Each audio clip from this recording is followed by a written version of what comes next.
Muy buenas tardes a todos nuestros estudiantes. Vamos a proseguir a nuestra presentación sobre el método de estudio bíblico inductivo. En esta ocasión vamos a trabajar en una pieza literaria del Antiguo Testamento del género profético, de la forma literaria profética, y hemos seleccionado una porción del libro de Amós. Como ustedes notarán, esta porción es un poco más grande porque es muy difícil encontrar una porción pequeña sobre el cual hacer la observación, que es en donde vamos a trabajar esta tarde o este día, pero hemos tenido que alargar un poco y cubrir varios capítulos de este libro de la Biblia. Así que hemos marcado, y es importante que usted, antes de entrar a ver esta presentación, usted lea varias veces esta porción, como lo decimos en todas nuestras presentaciones. La sección que vamos a estudiar está en Amós, desde el versículo 9 del capítulo 3 hasta el versículo 14 del capítulo 6. Fíjese bien cómo se escribe este segmento, porque a veces nos equivocamos en la manera como escribimos o cómo leemos estos segmentos. Aquí lo tenemos en la primera diapositiva que estamos presentando, que dice Amós 3:9 hasta 6:14, y usted se fija que cubre pues capítulos 3, 4, 5 y 6, 4 capítulos, y como ya hemos dicho en otras presentaciones, miramos aquí o hacemos una observación primero del todo, luego observamos las partes y luego observamos los detalles. En el todo observamos el contexto y la estructura. Y así vamos a seguir a la siguiente diapositiva.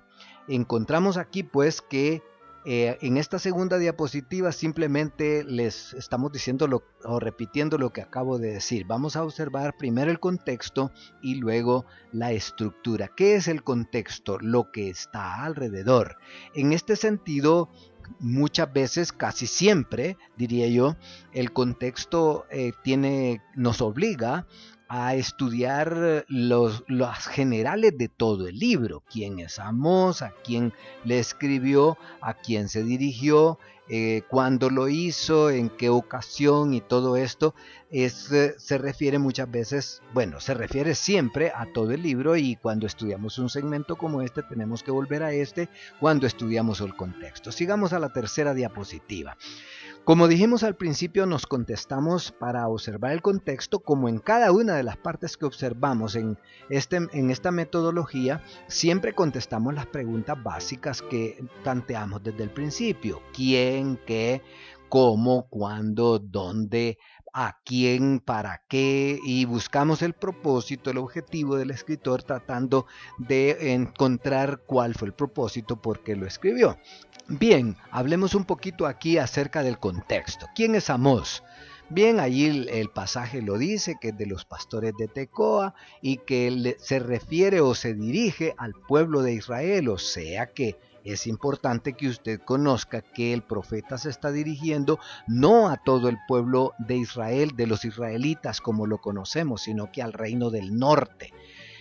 Y se refleja esto en estos versículos que apuntamos aquí, 2, 6, 3, 9, 4, 1, pero también menciona Judá en 2, 4, ¿verdad? Entonces menciona también el mismo texto el tiempo en que se escribió, y esto ya nos contesta el cuándo, que no hice la pregunta aquí, pero contesta el cuándo, en tiempos de Uzías y Jeroboam II, o sea, Uzías en el sur, o sea que Uzías es rey del sur, o sea de Judá, y Jeroboam II, que no es lo mismo que Jeroboam I en el reino del norte. Son los reyes de todo Israel aquí, tanto el norte como el sur.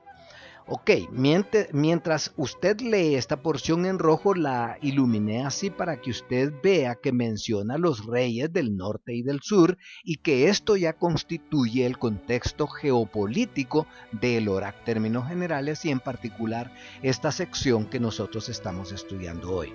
Pasemos a la siguiente. Veamos algunos otros elementos en el contexto. Hay una gran similitud de figuras en este libro que se asemejan a Isaías. ¿Y por qué cree que es?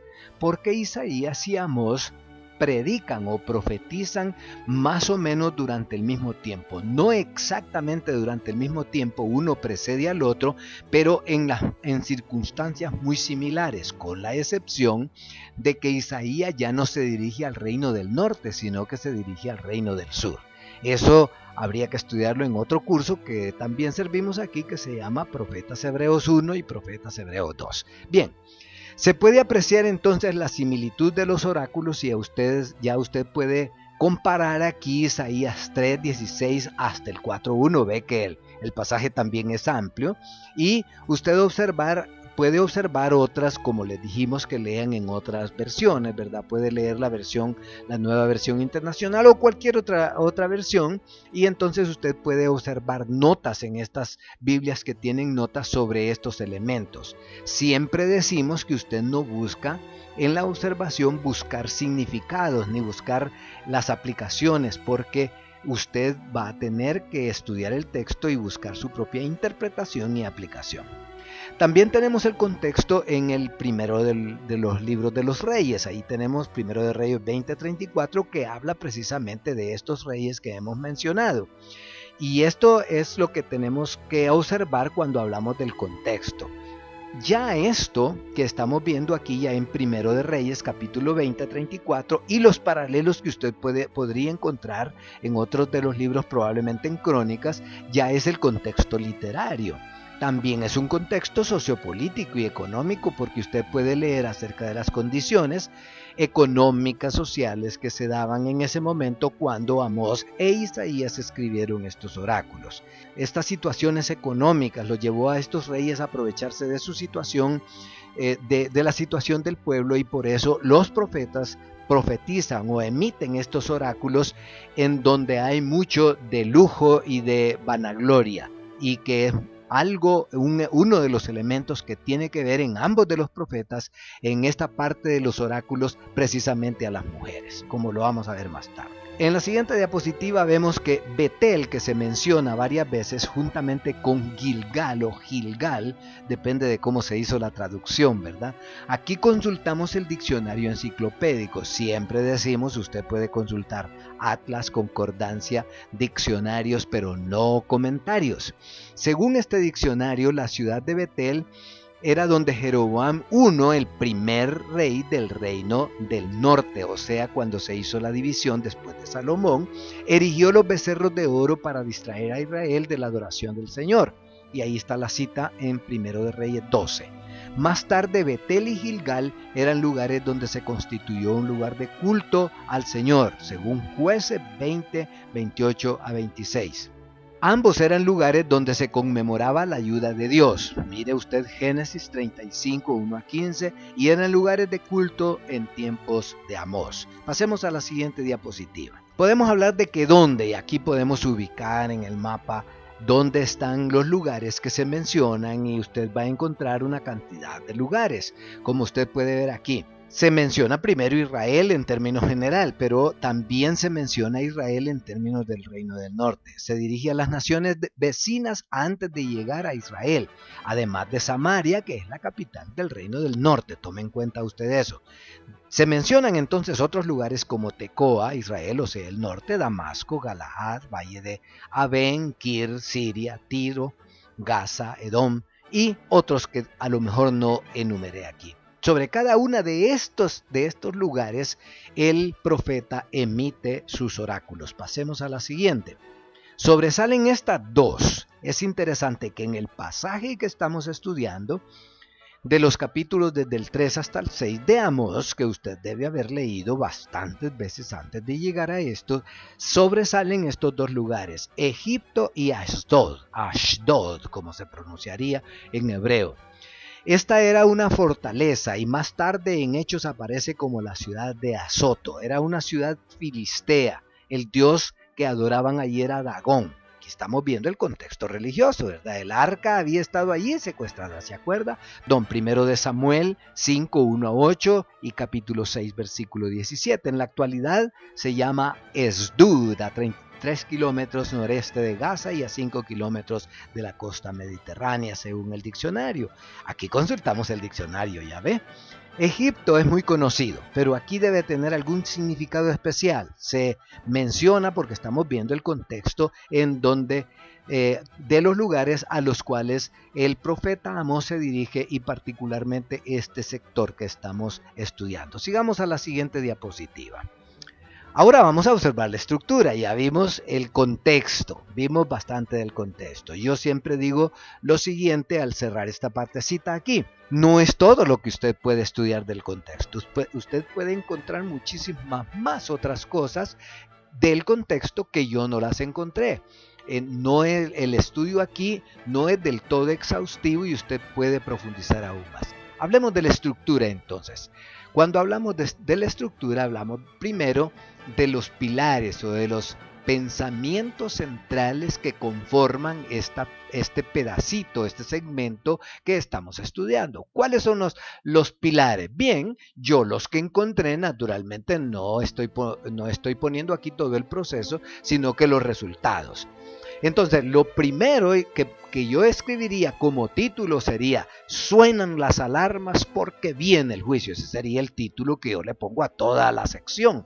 Vea que es un título que yo lo tomo o que yo lo construyo después de leer y de empaparme del contenido de todo el pasaje, ¿verdad? Entonces, por tanto, y es como una frase o una oración que es subsidiaria del título que acabo de decir. Por tanto, prepárate para venir al encuentro con tu Dios. Entonces, el primer pensamiento que encontramos está en el versículo 2. Porque ustedes son el pueblo de Dios, les dice, los llamo al juicio, los llamo a la corte. ¿Sí? Aquí está el primer pensamiento. Para abreviar en este caso, yo escribí también, yo saqué los pensamientos subsidiarios que salen de este pensamiento que yo anoté en el versículo 2. Vea usted. Y entonces los enumeré con los literales A, B, C como un bosquejo. La estructura del texto es un bosquejo y como le hemos llamado en otra parte es el bosquejo mecánico. Entonces en A le escribimos, le pusimos aquí: es imposible callar este mensaje porque ustedes son mi pueblo, les dice. El león ruge porque tiene presa, o sea, el león ruge porque hay algo importante que devorar. Entonces esa es una figura muy hebrea, ¿verdad? Para nosotros casi no tiene sentido, pero está diciendo: la trompeta suena, el león ruge, hay anuncio de peligro porque viene el juicio. La parte B: porque son escogidos ustedes del Señor, los hará pagar por sus pecados. Miren, en el C: Dios no puede cumplir sus propósitos. Ve el versículo 3. Esto es lo que yo estoy observando. Dios no puede cumplir sus propósitos en el mundo si no se pone de acuerdo con su pueblo. Pasemos a la siguiente. Entonces, número 2, encontramos un segundo pensamiento. Si usted regresa allá, encuentra usted que el primer pensamiento es: ustedes son pueblo de Dios y por lo tanto los llamo a la corte. Número 2, ahora se prepara la sesión de la corte, o sea, se llama al jurado, se constituye este grupo que va a sentarse a juzgar al pueblo de Israel. Entonces aquí encontramos dos elementos. Aquí no les escribí A y B, sino que están señalados por estos puntitos. En primer lugar, el Señor llama a las naciones vecinas Asdod y Egipto.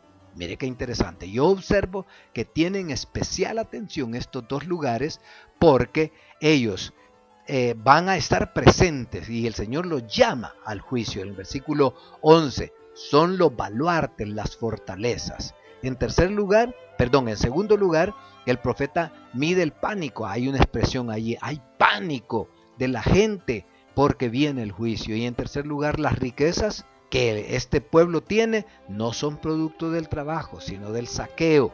Versículo 10.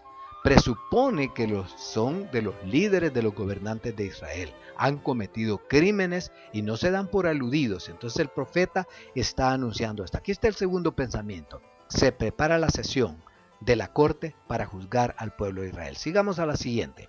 Número 3. Estamos en la estructura, ¿verdad? Dice el profeta, se los advertí desde hace mucho tiempo. Y entonces presenta dos listas de las advertencias que antes de venir este juicio él les ha hecho. Mire aquí las advertencias. Está en el capítulo 3, estamos todavía. Capítulo 3, versículo 6. Los hice pasar hambre, les detuve la lluvia, los hice vagar de ciudad en ciudad, les envié plagas, les envié muerte, hubo mortandad. Mire, sigamos a la siguiente. Número 4. Ahora dice Dios, ahora, ¿quién es el que los juzga? Yo les voy a mostrar mi carnet, mi título de juez, acusador, de fiscal acusador, porque yo soy el juez, dice, y les presenta sus credenciales. Mire qué interesante. Es la escena del juicio. ¿Quién es él? Todopoderoso, creador de las Pléyades y del Orión, que convierte la aurora en oscuridad, que hace del día una noche, que convoca y desparrama sobre la tierra, que reduce a nada las fortalezas. Note esta palabra fortaleza, que destruye la plaza fuerte. Note estos dos últimos, porque ahí ya están mencionados anteriormente. Este es el cuarto pensamiento principal, es la estructura. El quinto pensamiento, que ya está en el capítulo 4. Mire, este quinto pensamiento es que hace un listado de los cargos. Hay dos listados. Aquí vamos a ver el primero. Está en el capítulo 4. Mire cómo los describe. Los pecados, o sea, los cargos, por qué los viene a juzgar delante del juicio. Ustedes son vacas como las vacas de Basán, le dice, que viven en Samaria. ¿Qué significa eso? Ya esto no lo vamos a ver ahorita porque después viene el significado. Vacas de Basán. Describe el orgullo y la vanidad de sus mujeres, versículo 2, que se sientan en la espuma de sofá con cojines de Damasco, vida suntuosa. Es lo que yo observo.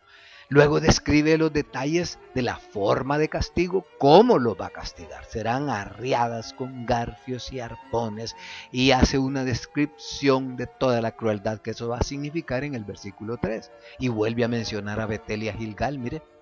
¿Por qué? Porque como eran lugares de adoración, ellos habían pecado. Procurando adorar a Dios, habían caído en el pecado. ¿Cómo habían caído en pecado? Era como a esto se le llama un pecado religioso, ¿verdad? Mire que quemaban pan leudado, o sea, con levadura. Todos los demás ritos y ceremonias hacían, pero su corazón estaba lejos, como Isaías lo dice. Usted se fija cómo Isaías y Amós se parecen, ¿verdad? Y sobresale la expresión, ustedes buscan esa forma de culto, les encanta eso, pero a mí no me agrada. Sigamos a la siguiente.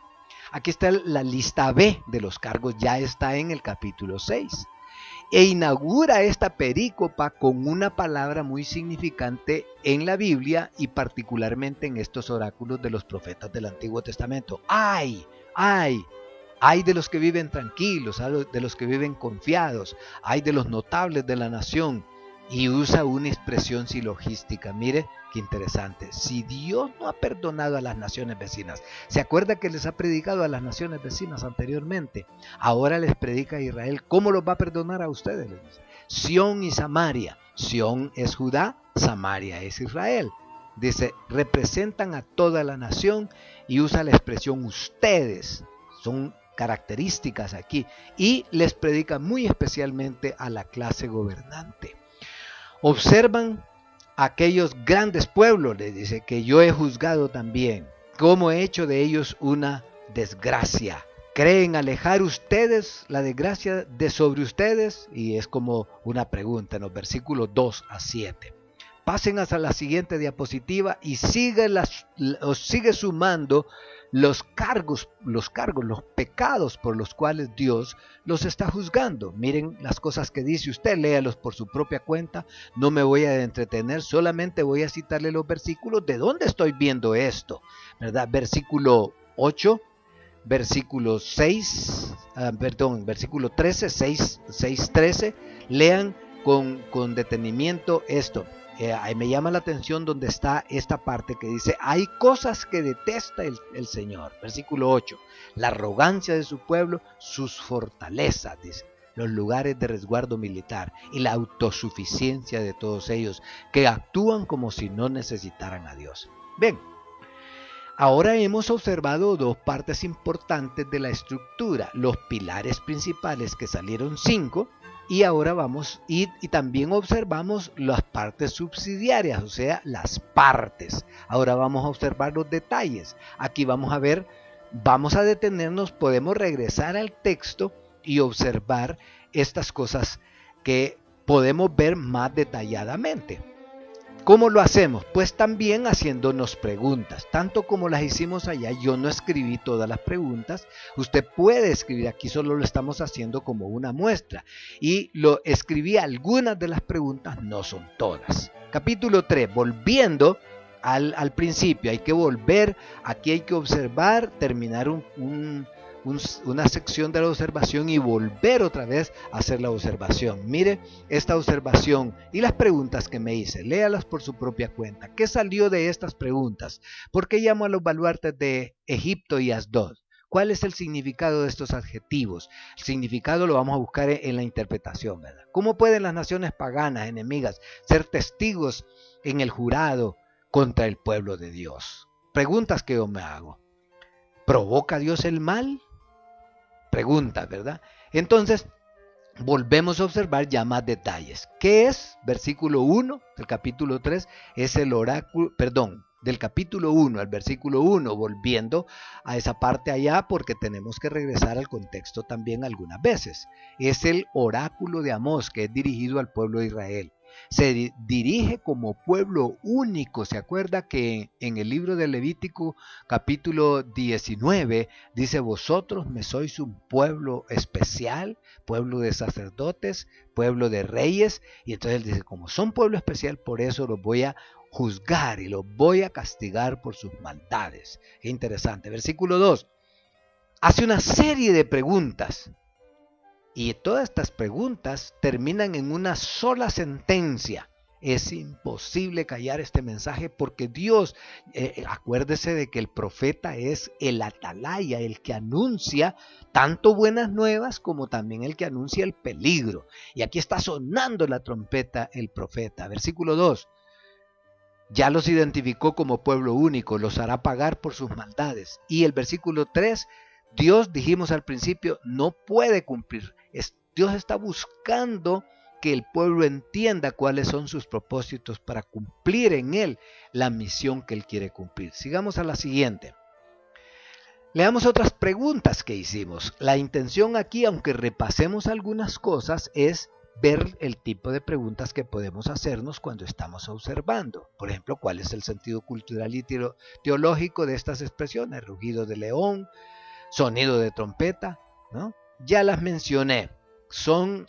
El sentido de estas expresiones es: ¡hey! Dios está gritando, que viene el peligro. Es como ahora cuando consultamos el centro de huracanes en Miami, que hay peligro, viene un huracán, hay que prepararse porque hay que confrontarse con él. Esa es la idea. Pasando a la siguiente diapositiva, encontramos que ya aquí tenemos un listado de todos los pecados, de todas las acusaciones, de todos los cargos que el Señor está poniendo en el jurado para venir y juzgar a su pueblo. Yo enumeré 8 aquí, así sintetizándolos. El Señor llama a las naciones vecinas, Asdod y Egipto, reúnanse como testigos y se convierten en los baluartes y fortalezas. Dios va a destruir estas fortalezas, dice, por eso los voy a juzgar. El profeta mide el pánico que hay en la población, el pánico en la gente. Las riquezas, dice, no son fruto del trabajo de la gente, sino que del saqueo, y presupone que hay líderes que se dedican a eso en Israel y que tienen como costumbre hacer eso. Acumulan en sus fortalezas muchas maquinarias para la guerra y con eso supuestamente se fortalecen. La terminología de transición, por tanto, en el versículo 10, aquí explica la causalidad de la acción del Señor que se da en el versículo 11. El enemigo va a invadir la tierra, derribará las fortalezas, solo quedará un remanente. Póngale atención a este término, remanente. Dios también permite el mal. Fíjese que dice que utiliza su mano izquierda, por decir así. Dirige su mensaje con nombre directo, los que están en Samaria, dice. describe los detalles de su comunidad, que se reclinan al borde de la cama en divanes. Versículo 12. Mire, pasemos a la siguiente diapositiva. Hay un siguiente llamado, un segundo llamado a las naciones paganas a ser testigos del juicio, del castigo que Dios va a traer sobre Israel. Y en segundo lugar, la destrucción es descrita como el juicio sobre esos elementos. Mire los elementos sobre los cuales viene el juicio. Elementos religiosos y luego los elementos económicos. Casas de marfil y mansiones, casas de campo y de placer. Versículos 14 y 15. Abunda la expresión el día del Señor, aquel día, el día que haga pagar. El versículo 14. Estos tienen un sentido especial, por eso hicimos estas preguntas. Estas preguntas nos sirven para la observación y nos van a servir más tarde para la interpretación. Vamos a seguir al siguiente. Los oráculos de los profetas, sus visiones y exhortaciones están insertas en la vida del pueblo. No son una leyenda, mucho menos un mito. Por eso escriben los nombres de los reyes que gobernaban tanto en el norte como en el sur. Los dos profetas, tanto Isaías como Amós, mencionan los nombres de los profetas. Y si usted lee los oráculos similares en Oseas y en Miqueas, va a encontrar esta misma característica. Vamos a pasar a la siguiente diapositiva. Capítulo 4. Vacas de Basán. Aquí elaboramos una serie de preguntas. Usted puede detenerse un poco aquí para observar estas preguntas. Estas yo las elaboré. Usted puede elaborar otras docenas de preguntas para observar mejor el texto. Dice las vacas de Basán que viven en Samaria. Mire cómo apunta directamente, ¿verdad?, a la capital del reino del norte, que era Samaria. Describe la actitud de los que viven en Samaria, ¿sí? Describen el orgullo y la vanidad de sus mujeres. Es interesante y yo observo que pocas veces los profetas se dirigen directamente a las mujeres, pues Amós lo hace aquí. Y lo mismo lo hace Isaías, si no mal recuerdo, allá por el capítulo 5 de Isaías. Dice que se sientan en la espuma de un sofá sobre cojines de Damasco, que ilustran, denotan la vida suntuosa. Luego describe los detalles y la forma de castigo, cómo lo va a hacer. Y luego vuelve a mencionar a Betel y a Gilgal, ¿verdad? Son lugares de pecado que queman pan leudado, ya lo mencionamos. Vamos a la siguiente diapositiva. Lista de las advertencias. ¿Cómo enlistó estas advertencias? Ya esto lo observamos anteriormente, solamente que ahora queremos ir mucho más despacio y se puede hacer todavía más despacio para poder observar más claramente estas advertencias. Los hizo pasar hambre, les detuvo la lluvia, les envió plagas, les envió muerte y los hizo deambular por las ciudades. En otras palabras, yo escribí aquí, Dios le está levantando el dedo y les te lo dije, les advertí. ¿Verdad? En ese sentido está el profeta interpretando el mensaje del Señor. Pero con todo eso, sigamos a la siguiente diapositiva, no se volvieron a Dios. Y aquí está un punto pivotal. Cuando nosotros observamos la estructura, vemos esta vez un punto pivotal. Entonces, si esto sucedió, de aquí en adelante va a venir el juicio. Y por eso esta expresión, por tanto, esta expresión se repite con cada elemento de la advertencia que está en los versículos 6, que es del capítulo 4, ¿verdad? 6, 8, 9, 10, 11. Por tanto, y aquí viene el versículo central de todo este pasaje, prepárate para venir al encuentro con tu Dios.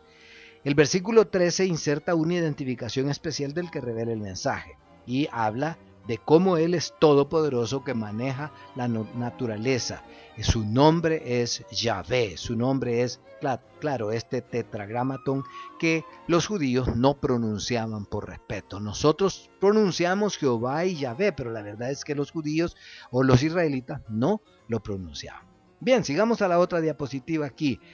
Dice, es obvio que ellos confiaban demasiado en su supuesto poderío militar. Observamos esto, capítulo 5. Se dirige por nombre al reino del norte. Le canta una canción fúnebre. Mire, ya en el capítulo 5 como que se pone a cantar el Señor. Qué recurso más interesante, ¿verdad? Repite su dirección del mensaje al reino de Israel, versículo 3. vaticinio sobre la fortaleza de su ejército. Ustedes están confiando en el ejército. Ay, ustedes están muy mal. Es central en lo que el profeta quiere decir. Búsquenme a mí. No vayan a Betel a pecar y a decir que me van a adorar, sino que me tienen que buscar de todo corazón. Y esto indica bastante el énfasis del mensaje que quiere dejar el profeta Amós. Bien, luego el juicio viene como con fuego, versículo 6. Y ahora describe lo que en teología llamamos los atributos de Dios. Destaca la omnipotencia de Dios. Yo soy el Todopoderoso, el que hizo las Pléyades y el Orión, el que puede convocar la lluvia, los huracanes y que reduce a nada las fortalezas. Mire qué interesante. Todopoderoso. Siga la siguiente diapositiva en el versículo 8. Aquí elaboramos unas cuantas preguntas para ver el énfasis del autor. No me voy a detener aquí, yo creo que ya lo dije. Cuando enumera, mejor dicho, expresa, describe el poder, o mejor dicho, como dije anteriormente, las credenciales del que los va a juzgar, entonces él destaca, como quien dice, el gran contraste entre la grandeza de él y la pequeñez de cualquier ejército humano, de cualquier poderío de armamento, de cualquier poderío de los ejércitos. Y presupone una comparación del poder de Dios con el supuesto poderío de los seres humanos, en este caso del reino del norte, y que él le llama fortalezas como Asdod y la plaza fuerte. Sigamos a la otra diapositiva. Vamos al capítulo 6. Esta perícopa la inicia con una serie de ayes. Y usted ve en este caso cómo el profeta se dirige a los gobernantes que parecen que el pueblo como que no pinta, no tienen ninguna oposición del pueblo, ¿verdad? Como se puede apreciar la actitud de los gobernantes impíos desde la antigüedad, ellos vivían tranquilos y confiados. ¿Pensaban ellos que eran superiores o más importantes que otros pueblos del mundo? A lo mejor sí. En aquel tiempo, por supuesto, los pueblos buscaban esta superioridad de los demás pueblos a través de los ejércitos, del poder de las armas, aunque eran muy primigenias, muy rudimentarias en aquel tiempo. De todas maneras, esa era la manera que los pueblos manifestaban su poder. Pero la lección de Dios es que ustedes son un pueblo especial. Ustedes no pueden estar confiando en su poderío para ir a conquistar tierras y esclavos, sino que yo soy su fortaleza. Eso es lo que les quiere decir el Señor. Bien, luego les invita a que vean los demás pueblos. ¿Sí? Aquí elaboramos otra serie de preguntas. De otra manera, ¿qué importancia tiene la comparación de Israel con los otros pueblos? ¿Por qué le importan a Dios las demás naciones? Aquí viene un punto especial ya en el capítulo 6. ¿Por qué le importa a Dios y manda al profeta dar unas profecías o oráculos, como le llamamos aquí, a los demás pueblos, como leímos la lista al principio? ¿Por qué? Porque Dios no es un Dios tribal del pueblo de Israel solamente o de una tribu. Él es un Dios universal. Aquí hay un elemento bien importante que observar, ¿sí? Y aquí describe otra vez en el capítulo 6 los pecados y los vuelve a repetir. Mire, ¿qué dice? ¿Cómo dice? Que se acuestan en camas de marfil, que se arrellanan en divanes, que comen corderos selectos, que improvisan canciones. Miren la pachanga, las orgías, inventan instrumentos, beben vino en tazones. Observe este detalle, en tazones. No son copitas, ¿verdad? Son tazas grandes, ¿verdad? Entonces, dice el Señor a Israel: ¿y ustedes piensan que con un culto yendo a Betel o al Gilgal, donde supuestamente me rinden culto, ustedes creen que me van a apaciguar con eso? Ese es el mensaje, ¿verdad?, del profeta. Sigamos a la siguiente diapositiva. Mire otra lista aquí de pecados ya del capítulo 6. Se perfuman con esencias finas, ¿sí? Tienen arrogancia, tienen fortalezas, hay autosuficiencia, por lo tanto serán desterrados. Ahí elaboré yo, y la intención de esta sección es mostrarle a usted cómo puedo elaborar una gran cantidad de preguntas para hacer la observación. Eso es mi intención aquí, no que lo haya hecho yo exhaustivo. Usted puede buscar forma de hacer otra multitud de otras preguntas para observar bien el texto. Sigamos a la otra diapositiva. Entonces, cuando venga la destrucción, dice ustedes, ya no van a querer tener ningún culto, porque no va a tener sentido para ustedes. Versículo 9, estoy en el capítulo 6. Dios levantará una nación opresora, y ahí viene, desde el Lebo Hamad hasta el torrente de Arabá. Esto que escribí en rojo denota la grandeza geográfica o la extensión geográfica que va a abarcar el juicio del Señor que está anunciando el profeta. Es interesante, yo escribí esta nota de observar, cuando uno observa el pasaje también tiene que haber leído todo el libro para por lo menos tener una idea, aunque no vaya haciendo estos pasos detallados en cada versículo. Pero yendo al final del libro, lo interesante es que sobresale la misericordia de Dios.